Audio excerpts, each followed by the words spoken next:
très belle découverte pour ce matin et rentrons directement dans le vif du sujet. Qui connaît, en toute honnêteté, Jack Tserses Fessel, qu'on va appeler pour que ça soit, en tout cas, plus simple pour moi, Jack Fessel, puisqu'il faut aussi appeler Jack Fessel. Ce guitariste originaire de Géorgie, qui vit aujourd'hui donc à Durham en Caroline du Nord, États-Unis bien évidemment, nous embarque dans un somptueux voyage, véritablement, vous allez voir. Alors c'est calme, mais justement c'est fait pour se reposer en ce vendredi. Alors c'est son 4e album, il est surtout, écoutez bien, c'est très important, fils d'un historien, écrivain, expert du folklore américain. Il a donc été longuement en fait biberonné, on va dire, à l'anachronisme, donc en fait il a toujours vécu hors période, c'est-à-dire daté, quelque chose de, comme ça, on va dire, de décalé avec son père, puisqu'en fait, il a passé une bonne partie, en tout cas, de son enfance à arpenter les routes de la Géorgie, de sa Géorgie natale, à la recherche, en fait, de fragments encore inédits d'un ancien héritage musical à préserver, à l'image, je le dis, en fait, des frères Lomax, et je vous en parle tout de suite après. Alors, Jack Fessel, c'est plus facile à dire, a appris à jouer de la guitare avec une bluesman que vous ne connaissez pas, mais par contre qui est très importante dans l'histoire de la musique, qui s'appelle donc Precious Bryant, qui est une guitariste bluesman qui est morte à 71 ans. Donc il a appris la guitare avec elle. Il a surtout joué sur ses albums. Hein. Je vous montre très rapidement. On peut voir ici noté Jack Fessel, guitare.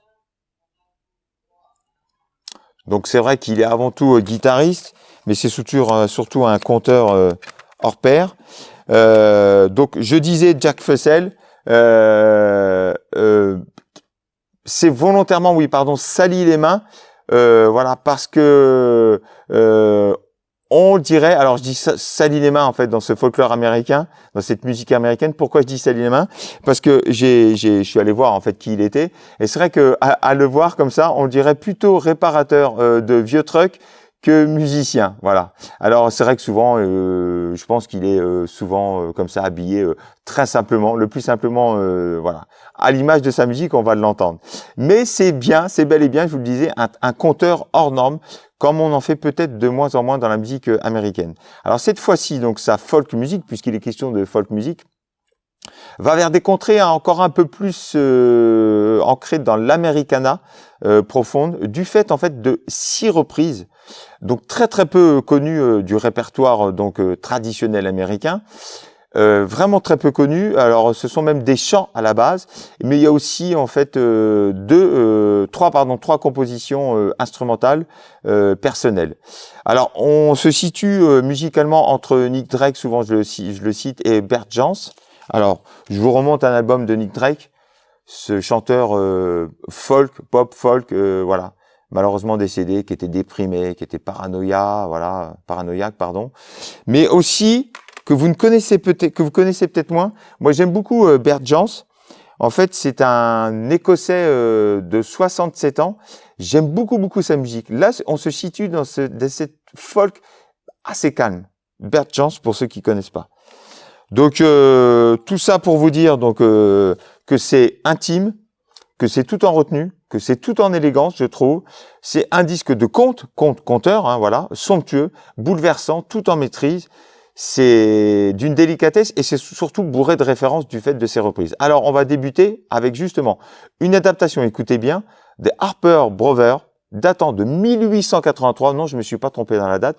Une chanson folk du Missouri. Ici, il nous emmène donc vers une folk américaine, country américaine, alternative américaine, on va dire alternative country, pardon, au paysage énigmatique. C'est limpide. Tant au niveau, je trouve, du chant que du jeu de la guitare, parce que je trouve qu'il n'y a aucune prétention dans l'interprétation. Donc ça s'appelle Love Farewell. Come Fireland, let's be marching, first for France, then for Holland. Cannons roar, colors flying, all my love. There's no denying. Alors, ensuite, vient une adaptation d'une chanson traditionnelle nommé normalement Annie Bell. Là, cette fois-ci, vous allez voir, en fait, l'adaptation, il l'a nommé Carrie Bell. Alors, c'est une chanson d'esclaves datant de 1915, retrouvée, collectée, donc, par les Lomax, dont je vous en ai parlé tout à l'heure, en 1959. Quand je vous parle des Lomax, alors, il faudrait faire une chronique entière, je vais pas tout vous refaire. Le plus connu, c'était Alan Lomax, mais le fils, puisqu'en fait, le père, John Lomax, hein, qui lui est né en 1800 et quelques, 85, 95, Alan Lomax, lui plus connu, le fils, qui a collecté, en fait, qui a fait passer 50 ans de sa vie à collecter des musiques traditionnelles américaines, donc surtout dans le folklore, donc surtout dans la folk, dans la country, dans l'americana. 50 ans de sa vie, mais aussi des musiques caribéennes, ce qu'on sait un peu moins. Le collectage, c'est quoi? En fait, ils allaient se déplacer à travers les États-Unis, enregistrer les musiques traditionnelles, folklore, pour pouvoir les préserver. Donc, on est un peu dans cet état d'esprit aussi avec donc cet album.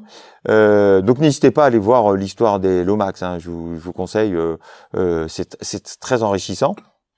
Alors, là, cette adaptation, c'est une réadaptation avec un poil plus de cuivre, et c'est là où je trouve ça intéressant en fait, puisque ça me fait penser aussi à ce chanteur qui se fait appeler Beyrouth, hein, c'est pas son vrai nom en fait, c'est Zach Condom en fait du Nouveau-Mexique, qui lui justement met beaucoup de cuivre dans son folk.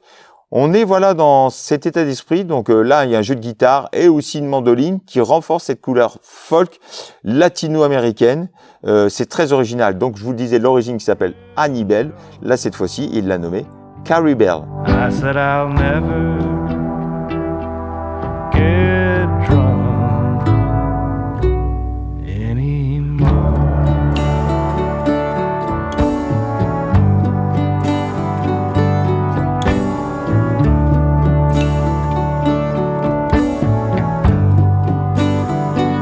Voilà, je vous ai montré aussi un autre album de Beyrouth. Allez écouter Zach Condom et Beyrouth, c'est très bien. Je vous dis, ces cuivres avec ce folk, c'est très enrichi, c'est très bien. Adaptation, cette fois-ci, de Handsome Molly, une chanson folk de 1928. Donc là, il alterne le jeu de guitare acoustique et le jeu de guitare électrique de sa Telecaster, puisque sa guitare préférée, c'est la Telecaster. Voilà, il y a la Stratocaster, la Telecaster, c'est en tout cas un son de guitare assez particulier, avec des cordes bloquées parfois, puis arrive en fait une contrebasse, des cuivres encore, pédale steel, puisque c'est vraiment aussi voilà l'instrument de prédiction de la folk et de la country, jeu de batterie au ballet.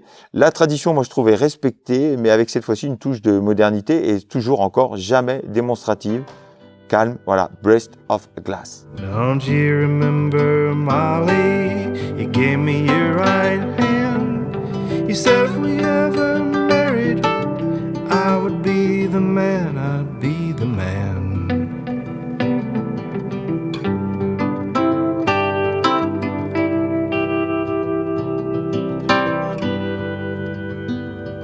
Ok, alors celle qui suit s'appelle Frolic.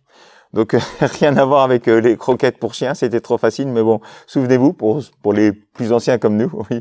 Alors là, c'est un instrumental avec pédale steel et arpège, donc guitare électrique, grosse caisse appuyée, c'est dépaysant, c'est décontractant. Frolic.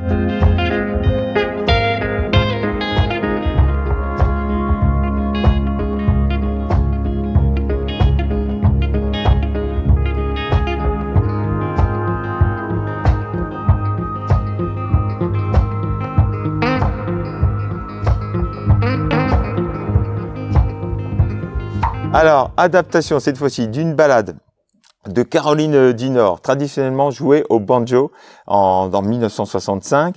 Là, il y a encore une tranquillité apparente, il y a du piano, c'est atmosphérique, ça s'appelle Rolling Mills Are Burning Down.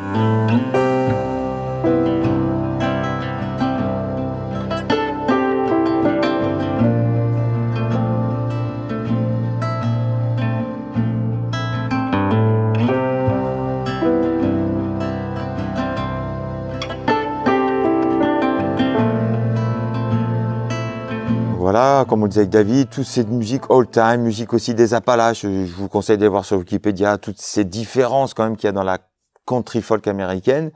Deuxième instrumental, folk et americana, on écoute.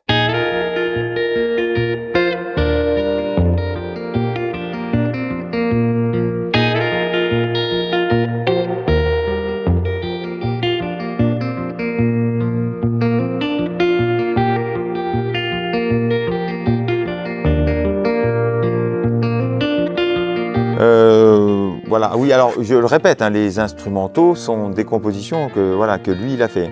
Alors, celle qui suit, enfin voilà, une adaptation d'un titre de la Carter Family.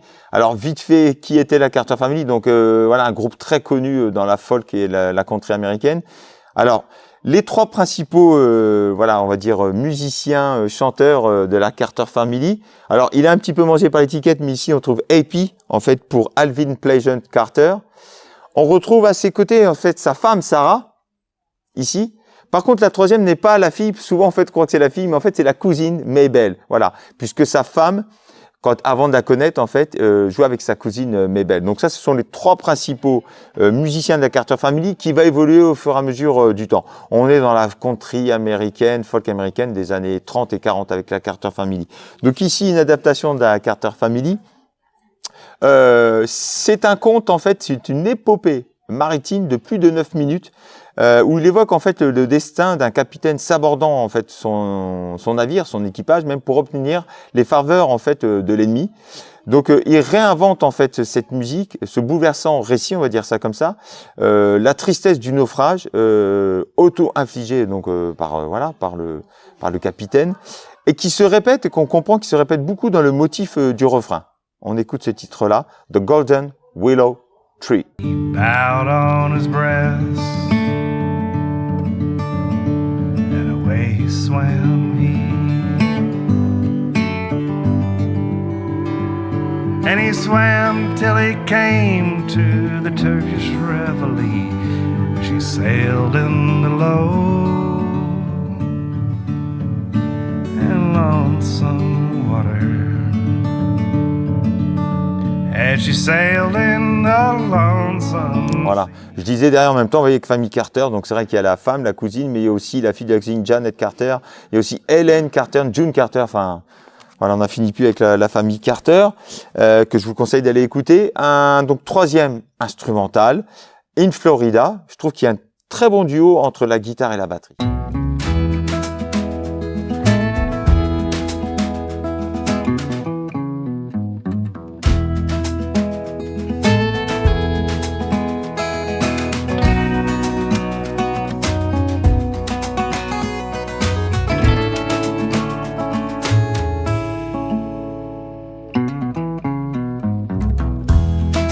Alors on finit avec une adaptation d'une composition alors anonyme.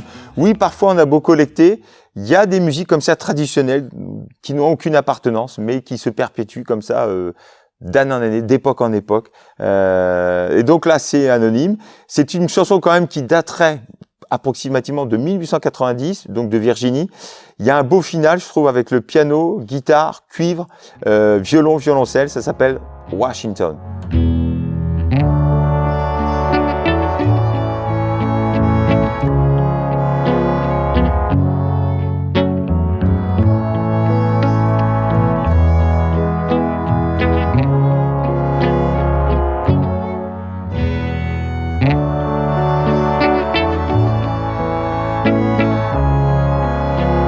Voilà, vraiment un disque pour vos soirées, fin de soirée en tout cas, au coin du feu. Hein, c'est, voilà. Non, honnêtement, c'est très très beau. Alors, toujours dans une découverte, parce que j'aime bien vous faire découvrir des choses, hein, quand même, qui sortent de l'ordinaire. Alors, ne surtout pas prononcer Etela, puisqu'on pourrait croire qu'on peut prononcer Etela, pas du tout en fait, c'est Stella. Puisqu'en fait, dans l'alphabet grec, qu'on appelle aussi l'alphabet bicaméral, en fait, qui comporte que 24 lettres dans l'alphabet grec, alors que nous, on en a 26, hein, je vous le rappelle.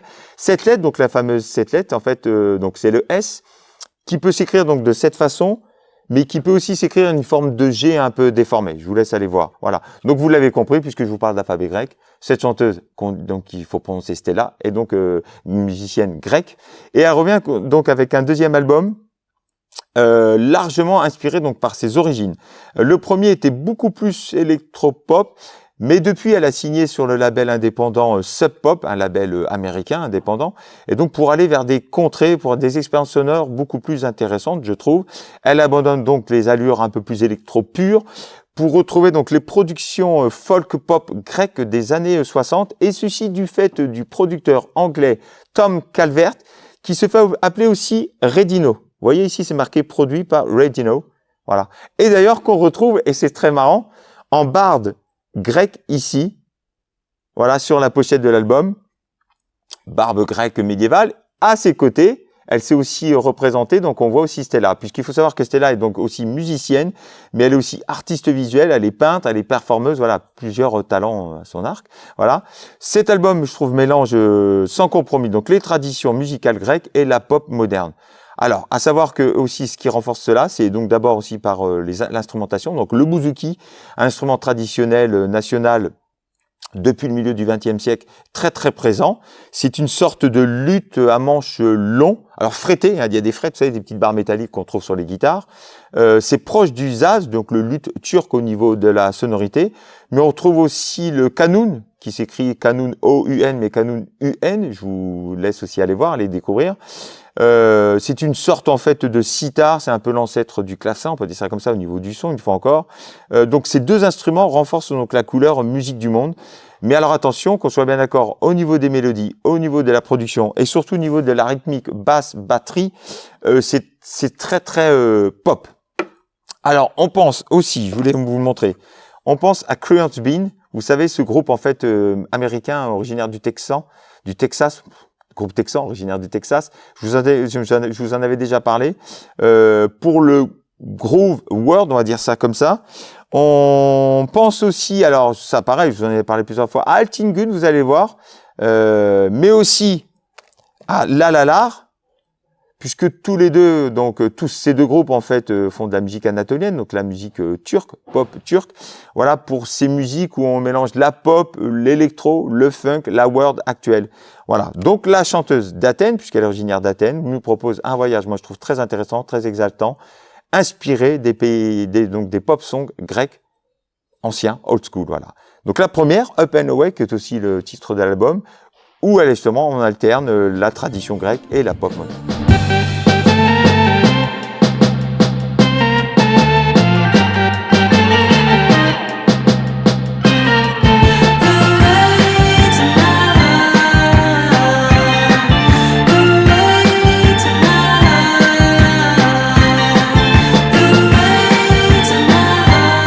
Voilà, avec donc ce deuxième titre, le côté plus dream pop, psychédélique, psyché world, donc à l'instar de Creedence Bean, ça s'appelle Nomade, envoûtant.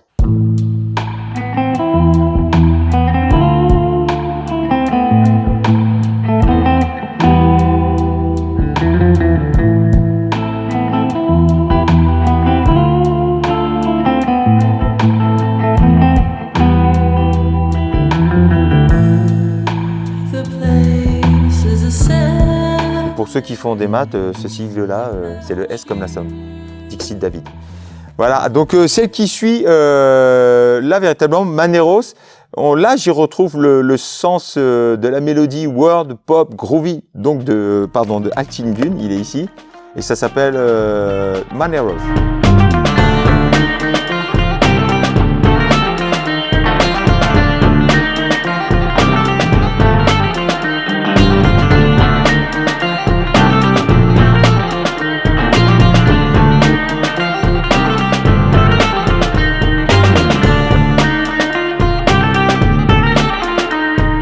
Alors, celle qui suit, Charmed, me fait penser cette fois-ci aussi à Rai. Je vous en avais déjà parlé. C'est un pseudonyme. Alors non, ce n'est pas une chanteuse, parce que sur toutes ces pochettes, il y a des femmes. Mais c'est vrai que c'est un peu à l'image aussi de sa voix, qui est très, très, très androgyne, qui fait vraiment penser à une chanteuse. Je parle de Rai, bien évidemment. En fait, son vrai nom, c'est Miloš, qui fait aussi de la musique électronica. Il s'appelle Miloš. Voilà, on est avec ce titre-là, Charme dans cet état d'esprit. Alors, c'est assez mélancolique, c'est assez pop et soul, comme Rai, comme Miloš. Et cette section basse batterie, en fait, faussement groovy, moi j'aime beaucoup. Alors oui, un chant presque mélismatique. Alors justement à la Rai, alors avec beaucoup de mélisme. En fait, c'est quoi? En fait, c'est quand on chante plusieurs notes par syllabe, contrairement au chant syllabique très prononcé. Voilà, on a cette couleur-là.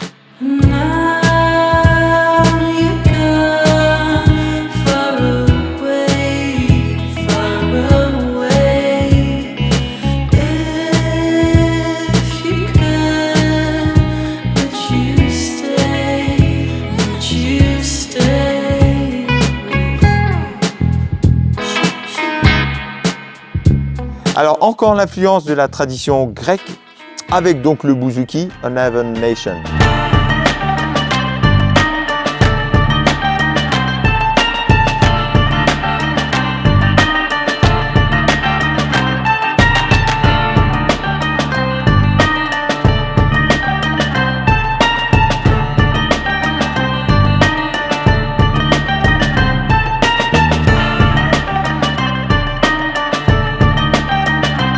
Alors, Black and White, très très pop pour le coup. Take my picture in black and white. You show it to your friends, to your friends. We dance as strangers, we drink the wine. So now it all depends, all depends. Ooh, I don't understand you. Alors, quelques sifflements au départ.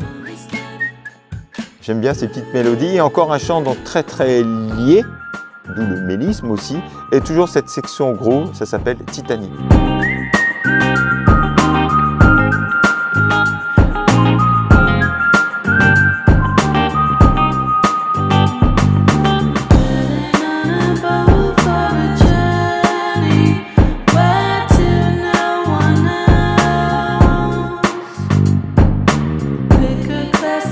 Alors, The Truth Is, presque comme Shadé.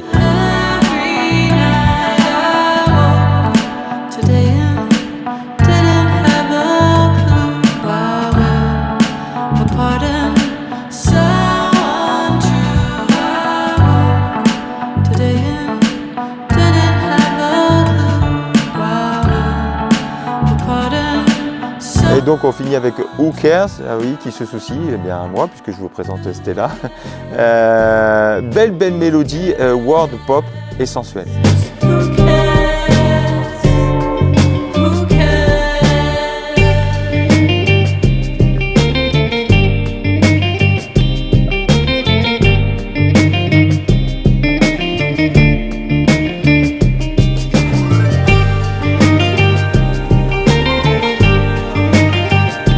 N'hésitez pas, Jack Fussell et Stella, deux belles découvertes actuelles je trouve. Et alors, ils n'ont pas besoin de nous pour qu'on les présente, mais quand même, je voulais vous parler du dernier album des Arctic Monkeys, que moi j'aime beaucoup les Arctic Monkeys.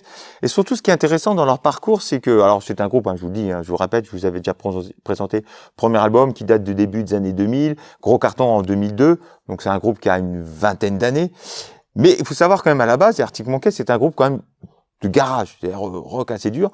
Et plus les années ont passé, plus ils ont tendance à aller vers une pop. Et alors cette fois-ci, encore plus étonnant. Alors certains diront que c'est plutôt l'image de l'album du leader Alex Turner.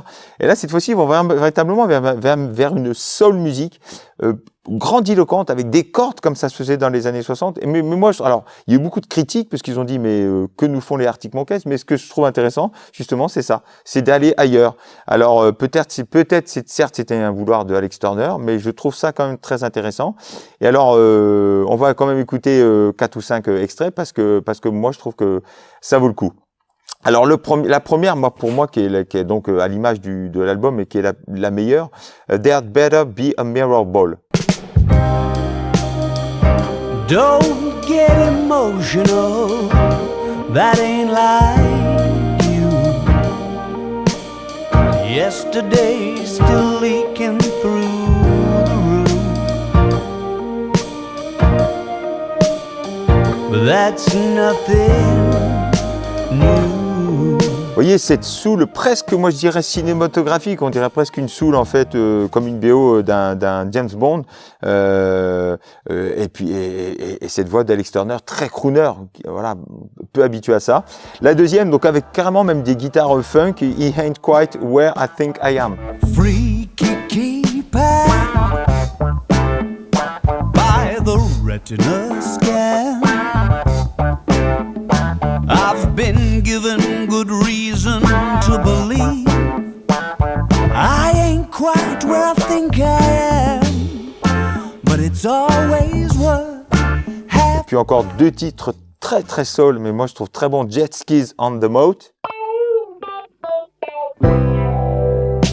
Jet skis on the moat, they shot it all in CinemaScope.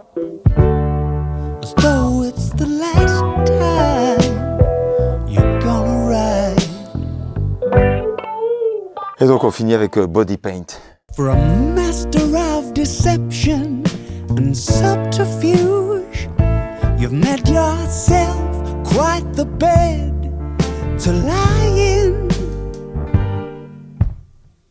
Do your time traveling through the tanning booth. So you Bonjour à mon ami Kader, let the sun à qui on doit tous les transits aussi des click and collect, je le dis. Voilà, donc n'hésitez pas, ne passez pas à côté aussi d'un album des Arctic Monkeys. Et puis voilà pour ces nouveautés de ce vendredi. Et je vous souhaite de bonnes choses pour le week-end et je vous embrasse très très fort. Et on se quitte toujours avec le maître. J'essaie de pas aller trop vite. kiss.